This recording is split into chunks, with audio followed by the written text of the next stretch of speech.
Have you ever looked at your life and wondered why it still felt empty? For the last few years, I've been trying to answer one question, which is why do so many people never become who they are capable of becoming? And every chapter in this documentary is another piece of that answer.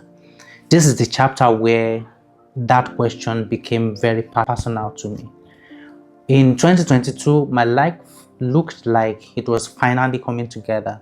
I had just graduated, I had two jobs, I had my own apartment for the first time. From outside, it looked like I was actually moving forward. And in many ways, I was.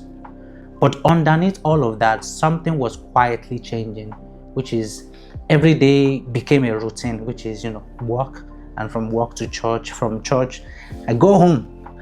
And then again, from home to work, from work to church. Nothing dramatic had happened. There was no crisis, there was no tragedy, there was no single moment I could point to and say, that's where everything changed. I just stopped feeling like myself. Even in church, it felt different. I couldn't pray, I couldn't read my Bible, not because I didn't want to, I just felt really empty. And the hardest part was, I couldn't explain why. You see, one day I took time off work.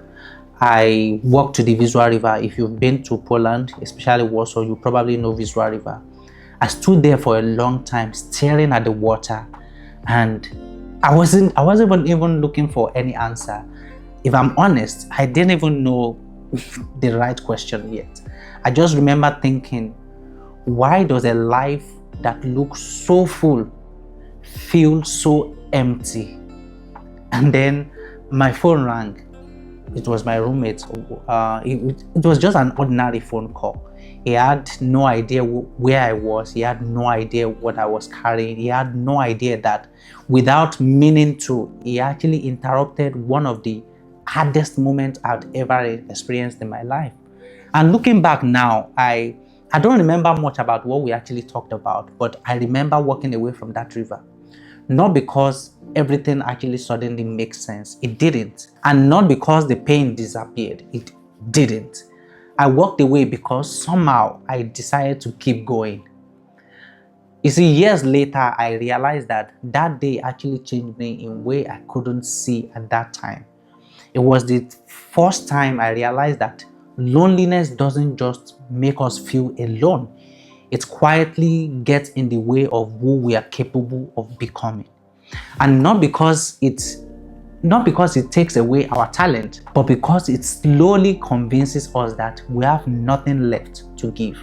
And from that day on, I started noticing people differently. I started wondering how many people around me were carrying invisible weight while looking completely fine on the outside. Or how many had quietly stopped believing they had something meaningful left to give, simply because they were carrying life alone. See, if you've ever felt that way, I want to tell you something I wish someone had reminded me of back then. You don't have to carry it alone. Just talk to someone you trust, call a friend, ask for help. Let someone into the story you are trying to carry by yourself. Because sometimes, the bravest thing we can do is not even pretending we are okay. It's allowing someone to walk with us.